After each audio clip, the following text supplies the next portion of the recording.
एक समय की बात है, सोनगर नाम का राज्य था जो उस समय काफी समृद्ध था। उस राज्य के राजा का नाम गजेंद्र प्रताप सिंह था। उसके 3 पुत्र थे। पहला पुत्र रघुवेंद्र प्रताप सिंह, दूसरा पुत्र वीरेंद्र प्रताप सिंह तथा तीसरा राज प्रताप सिंह था। उस राज्य की सबसे विशेष बात, महल में एक बहुत सुंदर बाग था। बाग में तरह तरह के फूल और पौधों थे। उन सभी में अनेक प्रकार के मीठे फल लगे थे। लेकिन इस बाग में सबसे आश्चर्यजनक चीज थी। एक अनार का पेड़ था जिसमें जिसके फल मायावी थे। उस फल की विशेषता थी कि उसको खाते ही किसी भी व्यक्ति की आयु बढ़ जाती थी। राजा ने इस पेड़ की देखभाल का खास इंतजाम कर रखा था। जब इसके फल पकते थे तो चौकीदार रात दिन पेड़ का पहरा दिया करते थे ताकि कोई भी उस मायावी अनार के फल को चुरा कर नहीं ले जाए। लेकिन एक दिन की बात है कि बाग के माली ने जब अनार के फलों को गिना तो उसमें से एक अनार गायब था। उसने दौड़कर राजा को इस बात की खबर दी। राजा फौरन बाग में पहुंचा। उसे यह देखकर बड़ा आश्चर्य हुआ कि इतनी देखभाल, इतना पक्का इंतजाम होने पर भी एक अनार का फल किसी ने चुरा लिया। उसने ऐलान किया कि जो कोई मायावी अनार के फल को चुराने वाले चोर का पता देगा उसे आधा राज्य इनाम दिया जाएगा। राजा के सबसे बड़े पुत्र राजकुमार रघुवेंद्र प्रताप सिंह ने राजा से कहा कि रात में वह पहरा देगा और चोर को पकड़ने की कोशिश करेगा। राजा ने उसको इसकी इजाजत दे दी।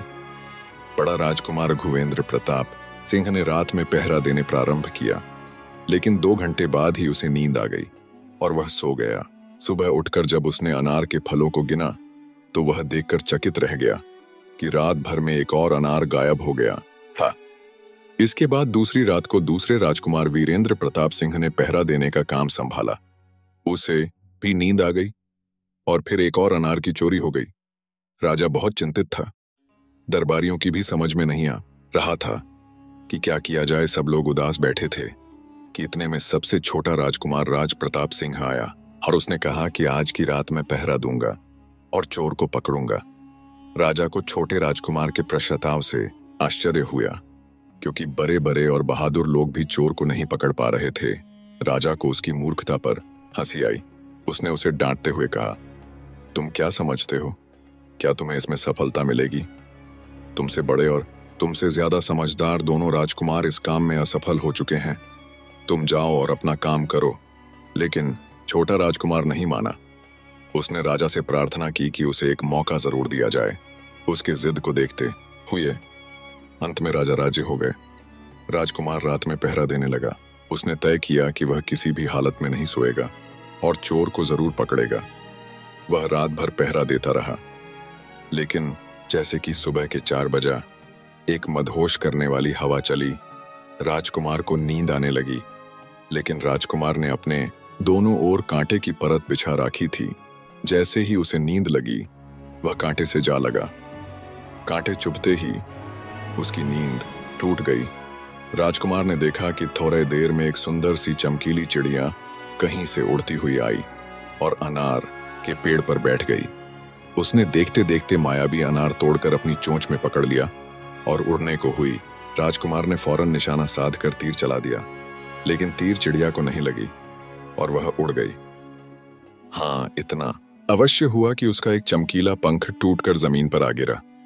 दूसरे दिन सुबह राजकुमार ने राजा को सारी बात बता दी और वह चमकीला पंख उनके सामने रख दिया।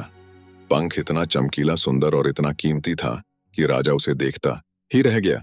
उसने कहा, अगर उस चिड़िया का एक पंख इतना चमकीला और सुंदर है तो वह पूरी चिड़िया कितनी सुंदर होगी। मैं चाहता हूं कि उस चिड़िया को कोई पकड़ लाए। सबसे पहले बड़ा राजकुमार रघुवेंद्र प्रताप इस काम के लिए रवाना हुआ। चलते चलते वह एक जंगल में पहुंचा। राजकुमार को भूख लगी हुई थी। वहां उसने एक सियार को एक पेड़ के नीचे आराम करते हुए देखा। राजकुमार ने मौका देखकर तीर अपने धनुष पर चढ़ा लिया। वह तीर छोड़ने ही जा रहा था कि सियार ने चिल्लाकर कहा, राजकुमार, मुझे मत मारो। पता है कि तुम उस चमकीले पंख वाली चिड़िया की खोज में निकले हो। तुम मेरी राय मानो तो तुम्हारा काम जल्दी ही पूरा हो जाएगा। तुम इसी रास्ते से सीधे चले जाओ। शाम होने पर तुम एक गांव में पहुंचो। वहां तुम्हें आमने सामने 2 घर मिलेगा। एक घर खूब सजी सजाई और सुंदर सी होगी, लेकिन तुम उसमें नहीं रुकना। तुम उसके सामने वाली दूसरी घर में ठहरना, जो बहुत मामूली और देखने में भी भद्दी सी होगी। ऐसा करने पर तुम्हारा काम आसानी से पूरा हो जाएगा। सियार का बात सुनकर रघुवेंद्र को हंसी आ गई। उसने कहा कि तुम मुझसे बचने के लिए यह कहानी मुझे सुना रहे हो, तुम आज मेरा भोजन बनोगे। यह कहकर उसने तीर छोड़ दिया, लेकिन सियार बहुत चालाक था। वह बचकर निकल भागा। राजकुमार आगे चलता गया। शाम को जब वह एक गांव में पहुंचा तो उसने देखा कि वहां सड़क के किनारे सचमुच दो घर आमने सामने हैं। उनमें से एक घर खूब सजी सजाई थी और उसके अंदर से लोगों के नाचने गाने की आवाजें आ रही थीं। दूसरा घर भद्दा सा था और वहां अंधेरा घिरा हुआ था। राजकुमार अपनी साड़ में सजी सजाई घर में ठहर गया। थोड़ी देर में वह भूल गया कि वह असल में चमकीले पंख वाली चिड़िया की खोज में निकला था। उधर जब काफी समय बीत गया और बड़ा राजकुमार नहीं लौटा तो दूसरे राजकुमार उस चिड़िया की खोज में चल पड़ा। वह भी उसी तरह चलते चलते जंगल में पहुंचा है तो वही सियार उसे भी मिली। इस राजकुमार ने भी सियार की बात पर कोई ध्यान नहीं दिया। जब वह शाम को उस गांव में पहुंचा तो बड़े राजकुमार की तरह सजी सजाई घर में ठहरा। वहां के मस्ती में मस्त होकर वह भी अपना काम भूल गया, यहां तक कि उसे घर लौटने की भी ध्यान ना रही। अंत में सबसे छोटे राजकुमार राज प्रताप सिंह ने राजा से कहा कि मैं उस जादुई चिड़िया की खोज में जाऊंगा। राजा को विश्वास था कि जब उससे बड़े दोनों राजकुमार इस काम में सफल नहीं हुए तो इसे और भी सफलता कहां से मिलेगी, लेकिन उसके जिद करने पर राजा ने उसे इजाजत दे दी। छोटा राजकुमार तैयार होकर उस चमकीले जादुई पंख वाली चिड़िया की खोज में निकला। जंगल में उसे भी सियार मिला। राजकुमार ने सियार की बात को ध्यान से सुना और सियार से कहा, ठीक है, तुम जैसे कह रहे हो मैं वैसा ही करूंगा। अब तुम जाओ, मैं तुम्हें नहीं मारूंगा। इस पर सियार खुश होकर बोला, तुम सबसे अच्छे और बुद्धिमान राजकुमार मालूम होते हो। तुमने मेरी बात का मजाक नहीं उड़ाया और मुझ पर तीर नहीं चलाया। मैं तुमसे खुश हूं, मैं तुम्हारी मदद करूंगी। आओ, तुम मेरी ऊपर बैठ जाओ, मैं तुम्हें उस घर तक पहुंचा देता हूं। राजकुमार सियार की पीठ पर बैठ गया।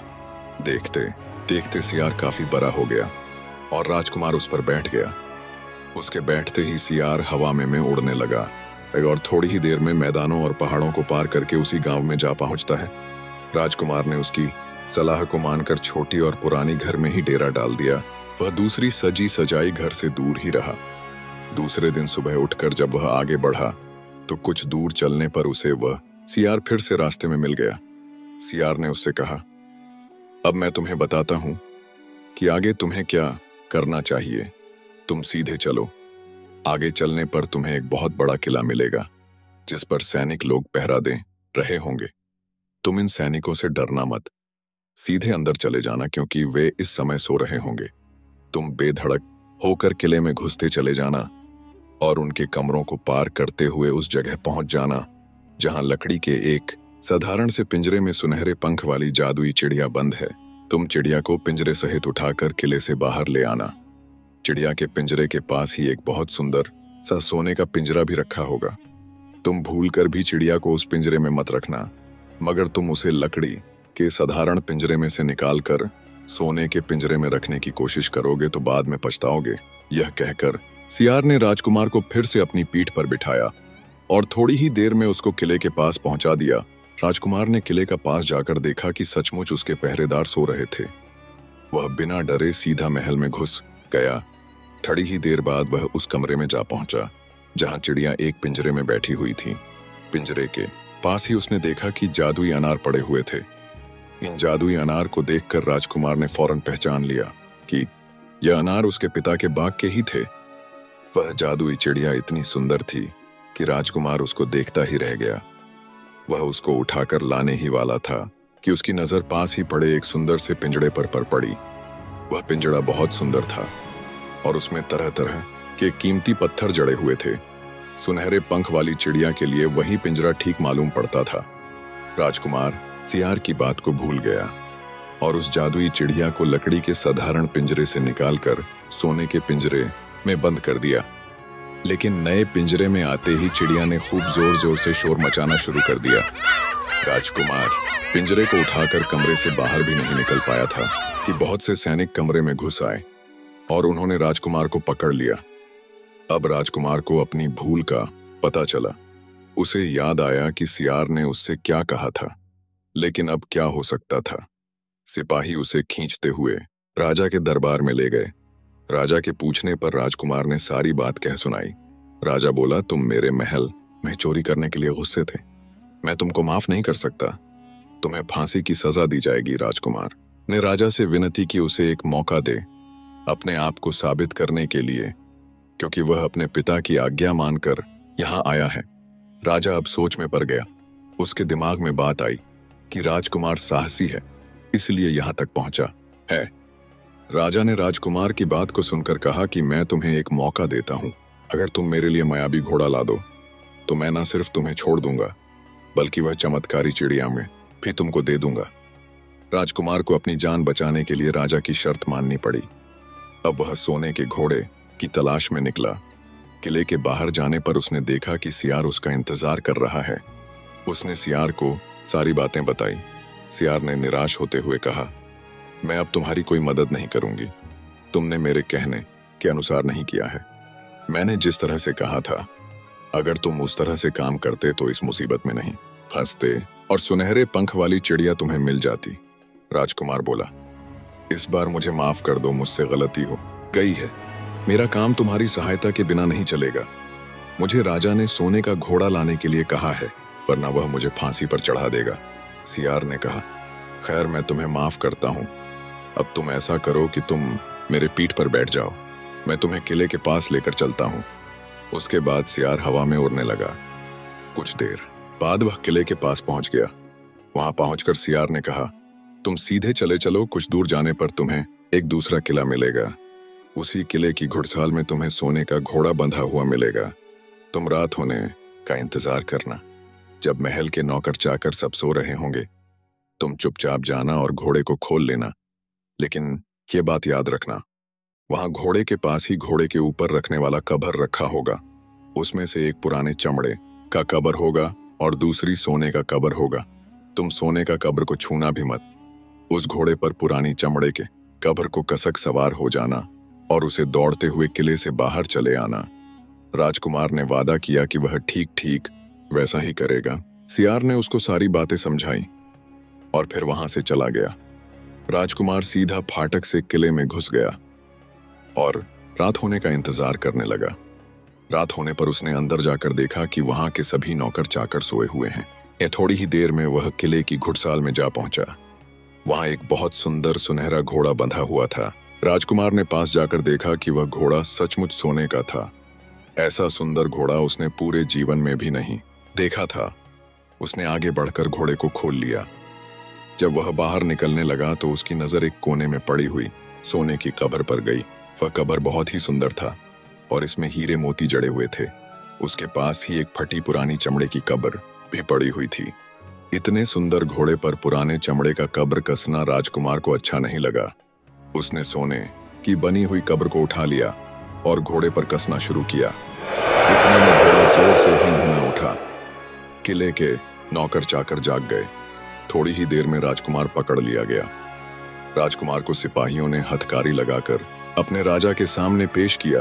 राजकुमार ने राजा को सारी बात बताई। राजा ने सारी बातें सुनकर कहा, तुमने मेरे घोड़े को चुराने की कोशिश की है, इसलिए तुम्हें फांसी की सजा दी जाएगी। लेकिन अगर तुम मेरा एक काम कर दो तो मैं तुम्हें छोड़ सकता हूं, क्योंकि तुम्हारी कहानी सुनकर मुझे लगता कि तुम साहसी और बुद्धिमान लगते हो। यहां से कुछ ही दूर एक सोने का महल है और उसमें बहुत सुंदर राजकुमारी रहती है। उस राजकुमारी को मैं अपने महल में रखना चाहता हूं। अगर तुम अपनी जान बचाना चाहते हो तो उस राजकुमारी को मेरे पास ले आओ। तुम्हें इनाम में यह सोने का घोड़ा दे दूंगा। बेचारा राजकुमार, वह फिर से एक नई मुसीबत में फंस गया। उसे मजबूर होकर राजा की शर्त माननी पड़ी। अब वह सोने के महल की खोज में निकला। कुछ दूर चलने पर फिर उसे वह सियार मिला। पता नहीं कैसे सियार को सारी बातें मालूम हो गई थीं। वह बोला, देखो तुमने इस बार भी मेरी बात नहीं मानी। मेरी बात मान चाहते तो यह नई मुसीबत तुम्हारे गले नहीं पड़ती। खैर, मुझे तुम पर दया आ रही है, मैं तुम्हारी मदद करूंगा। चलो, मैं तुमको सोने के महल के पास पहुंचाए देता हूं। तुम महल के बाहर ही कहीं पीछे छिपे रहना। जब उसमें से शाम को राजकुमारी तालाब में नहाने के लिए बाहर आए तो तुम आगे बढ़कर उसका हाथ पकड़ लेना। जैसे ही तुम उसको छुओगे, राजकुमारी तुम्हारे साथ आने के लिए राजी हो जाएगी। लेकिन एक बात याद रखना, तुम उसको वहां से अपने साथ ले आना।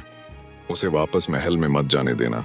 वह तुमसे कहेगी कि मैं अभी अपने माता पिता से मिलकर आती हूँ, लेकिन तुम उसकी बातों में मत आना, वरना फिर मुसीबत में फंस जाओगे।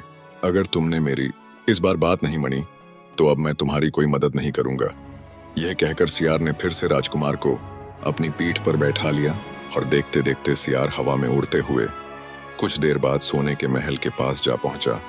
महल के पास पहुंचते ही राजकुमार एक पेड़ के नीचे छिपकर बैठ गया। शाम को जब राजकुमारी नहाने के लिए किले से बाहर आई तो राजकुमार ने हिम्मत करके आगे बढ़कर उसका हाथ पकड़ लिया। उसके छूते ही राजकुमारी उसके साथ चलने के लिए तैयार हो गई। राजकुमार राजकुमारी की सुंदरता को देखकर मंत्रमुग्ध हो गया।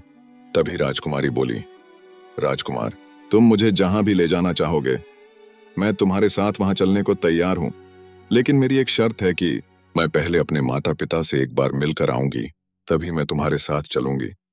राजकुमार ने कहा, नहीं, यह नहीं हो सकता, तुम्हें अब भी मेरे साथ चलना पड़ेगा। पर राजकुमारी जोर जोर से रोने लगी।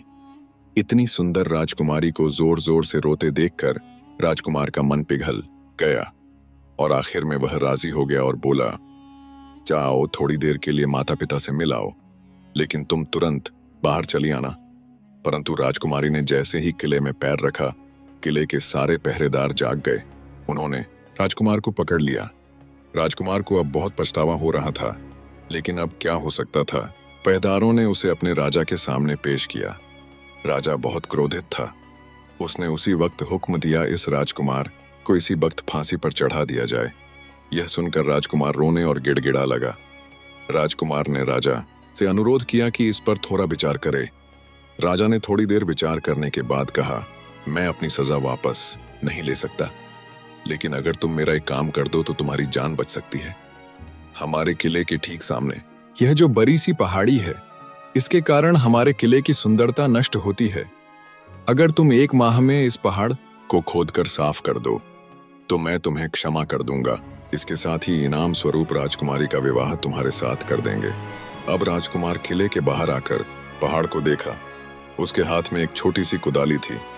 उसकी समझ में नहीं आ रहा था कि इतना बड़ा पहाड़ वह 1 महीने में कैसे खोदकर हटा सकता है, लेकिन उसे अपनी जान तो बचानी ही थी, इसलिए वह पहाड़ खोदने लगा। धीरे धीरे 1 महीने बीत गए। इतने दिन तक लगातार खोदने पर भी पहाड़ का सिर्फ एक छोटा सा हिस्सा ही खोद सका। वह दुखी होकर बैठ गया। उसे अब अपने पर बहुत अधिक क्रोध आ रहा था। वह मन में सोचने लगा, अगर मैंने सियार की बात मान ली होती तो कितना अच्छा होता। सियार ने मुझको हर बार सही सलाह दी, परंतु मैं हर बार उसका कहना ना मानकर नई से नई मुसीबत में फंस जाता हूं। राजकुमार इस तरह सिर झुकाए बैठा था कि अचानक उसे अपने पैरों के पास सियार की पूंछ हिलती दिखाई दी। उसने नजर उठाकर देखा, सचमुच वही सियार वहां पर खड़ा था। सियार ने मुस्कुराते हुए कहा, क्यों, क्या हाल है? इस बार तो तुम्हारी मदद करने की मेरी जरा भी इच्छा नहीं थी, लेकिन मैं तुम्हें 1 महीने से इस पहाड़ को खोदते हुए देख रहा हूं। मुझे तुम पर दया आ गया, इसलिए मैं तुम्हारी मदद के लिए यहां चला आया। जाओ, अब तुम बहुत थक गए हो, जाकर सो जाओ। मैं थोड़ी ही देर में तुम्हारा काम पूरा कर दूंगा। राजकुमार ने अब तय कर लिया था कि अब वह सियार की हर बात को मानेगा। जिस तरह वह कहेगा उसी तरह वह करेगा। राजकुमार अब चुपचाप उठकर एक तरफ सोने चला गया। थकान के कारण थोड़ी ही देर में उसे नींद आ गई। सुबह जब वह सोकर उठा तो उसे अपनी आंखों पर विश्वास नहीं हो रहा था। कहीं भी पहाड़ का नमो निशान नहीं था। अब महल का सुंदर दृश्य दिखाई दे रहा था। राजकुमार सीधा राजा के पास पहुंचा। राजा उसके काम पर बहुत खुश हुआ। उसने तुरंत अपने वादे के अनुसार राजकुमारी के साथ उसका विवाह कर दिया और राजकुमार को राजकुमारी के साथ विदा कर दिया। जब राजकुमार उस सुंदर राजकुमारी के साथ कुछ दूर चला तो उसे रास्ते में फिर वही सियार मिला। सियार बोला, बधाई हो राजकुमार।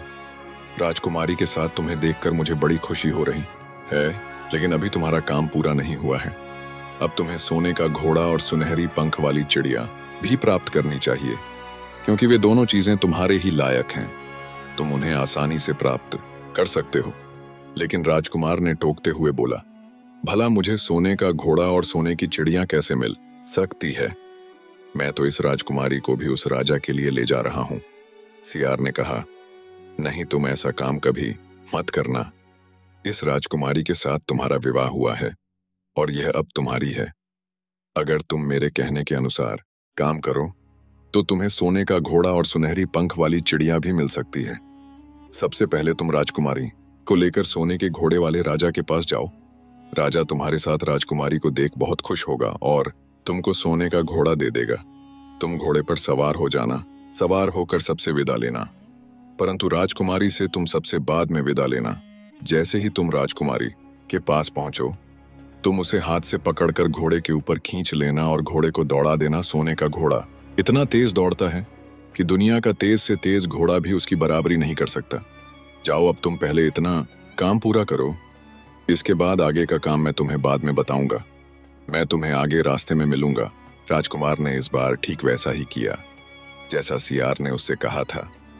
जब सोने के घोड़े वाले राजा ने खुश होकर उसे इनाम में सोने का घोड़ा राजकुमार को दिया तो राजकुमार उस पर सवार हो गया और उससे सबसे विदा लेने लगा। अंत में वह राजकुमारी को उठाकर घोड़ा पर बैठाकर को तेजी से घोड़े को दौड़ाते हुए किले से बहुत दूर निकल आया। रास्ते में एक पेड़ के नीचे सियार उसका इंतजार कर रहा था। उसे देखकर सियार बोला, शाबाश, अब तुम सुनहरे पंख वाली चिड़िया भी प्राप्त कर लो। जब तुम चिड़िया वाले राजा के पास पहुंचो तो वह इस सोने के घोड़े को देखकर बहुत खुश होगा। तुम उससे कहना कि पहले सुनहरे पंख वाली चिड़िया का पिंजरा मेरे हाथ में दे दो, तब मैं ये घोड़ा तुमको दूंगा। जब वह पिंजरा तुम्हारे पास लाए तो तुम पिंजरा उसके हाथ से छीन लेना और घोड़े को दौड़ा देना। बस ऐसे चिड़िया तुमको मिल जाएगी और कोई तुम्हें पकड़ भी नहीं सकेगा। इस बार भी राजकुमार ने ठीक वैसा ही किया। वह राजकुमारी के साथ ही घोड़े पर बैठा रहा और जब राजा ने उसके हाथ में सुनहरे पंख वाली चिड़िया का पिंजरा दिया तो उसने देखते देखते राजकुमार ने घोड़े को लात मार दी और सोने का घोड़ा हवा से बातें करने लगा। कुछ दूर चलने पर फिर सियार से राजकुमार की मुलाकात होती है। उससे कहा, तुमने मेरी बड़ी मदद की है। तुम्हारी वजह से मुझे न सिर्फ मुझे सुनहरे पंख वाली चिड़िया मिली बल्कि ये सोने का घोड़ा और इतनी सुंदर राजकुमारी भी मिल गई। बताओ अब मैं तुमको क्या इनाम दूं? मैं तुमको कुछ ना कुछ जरूर देना चाहता हूं। सियार ने कहा, अगर तुम खुश हो तो मेरा एक काम कर दो, तुम एक तीर चलाकर मुझे मार दो। इस समय तुम यही सबसे बड़ा काम मेरे लिए कर सकते हो। राजकुमार ने कहा, भला यह कैसे हो सकता है? तुमने मेरी इतनी मदद की और इसके बदले में मैं तुम्हें मार दूं? मुझसे यह नहीं हो सकता। ये सुनकर सियार को बहुत खुशी हुई। वह बोला, अगर तुम मेरा यह काम नहीं कर सकते तो फिर ठीक है, जाओ, लेकिन मैं तुम्हारी भलाई के लिए ही कह रहा हूं कि तुम दो बातें मेरी जरूर याद रखना। पहली, तुम किसी कुएं की दीवार पर मत बैठना, और दूसरी, तुम ऐसे लोगों के लिए धन मत खर्च करना जिन्हें फांसी मिलने वाली हो। राजकुमार बोला, तुम भी अजीब हो, तुम्हारी बातें मेरी समझ में ही नहीं आती। भला मैं कभी भी कुएं की दीवार पर क्यों बैठूंगा और ऐसे आदमियों पर धन क्यों खर्च करूंगा जिनको फांसी दी जाने वाली हो? लेकिन सियार ने उसकी बात का कोई जवाब नहीं दिया और अलविदा कहकर वहां से चला गया। राजकुमार सोने का घोड़ा दौड़ता हुआ आगे बढ़ा। राजकुमारी उसके साथ ही बैठी हुई थी। सुनहरे पंख वाली चिड़िया का पिंजरा उसके हाथ में था। कुछ ही देर में राजकुमार फिर से उस छोटे गांव में जा पहुंचा जिसमें वे दोनों धर्मशाला थीं। गांव के लोग और बच्चे उसको देखने के लिए बाहर निकल आए। सोने के घोड़े पर इतने सुंदर राजकुमार के साथ बैठी एक राजकुमारी को देखकर सभी लोग चकित थे। इतने में राजकुमार ने देखा कि गांव के बगीचे में एक जगह बहुत से लोग जमा है और वहां पर कुछ शोर हो रहा है। राजकुमार के पूछने पर लोगों ने बताया कि वहां दो आदमियों को फांसी देने की तैयारी हो रही है। राजकुमार उधर की ओर चल पड़ा। वहां पहुंचने पर उसने पहचान लिया कि जिन आदमियों को फांसी दी जाने वाली थी वे और कोई नहीं बल्कि उसके ही दोनों बड़े भाई हैं। वे लोग तब से उसी सजी सजाई धर्मशाला में रह रहे थे और तरह तरह के जितने भी बुरे काम थे वे कर रहे थे। वे जुआ भी खेलते थे, जिसके कारण जुए में बहुत सा धन हार चुके थे। उन्होंने लोगों से बहुत सा रुपया भी उधार लिया था। इन्हीं सब बातों से चिढ़कर अब गांव के लोगों ने उन दोनों को फांसी पर चढ़ाने का फैसला किया था। राजकुमार भला ये कैसे होने देता। उसने उन लोगों से कहा कि मुझसे आप रुपया ले लो और इन दोनों लोगों को छोड़ दो। उसके बहुत कहने सुनने पर लोग राजी हो गए। उन्होंने उन दोनों आदमियों को रिहा कर दिया। राजकुमार अपने दोनों भाइयों को छुड़ाकर आगे चला। कुछ दूर आगे चलने पर जंगल में उन्हें एक कुआं दिखाई दिया। इस पर राजकुमार ने कहा कि हम लोग कुछ देर कुएं के पास आराम करते हैं, ठंडा पानी पीने के बाद हम लोग आगे चलेंगे। सब राजी हो गए। अब तक राजकुमार वह यह भी भूल चुका था कि सियार ने विदा होते समय उससे क्या कहा था। वह घोड़े से उतरकर कुएं की दीवार पर बैठ गया। थके होने के कारण तुरंत ही राजकुमार को नींद आ गई। राजकुमार को सोता देख उसके दोनों भाइयों ने मौका देखकर उसे कुएं में धकेल दिया। इसके बाद उन्होंने घोड़े पर राजकुमारी को डाला और सुनहरे पंख वाली चिड़िया का पिंजरा उठाया और वहां से चलते बने।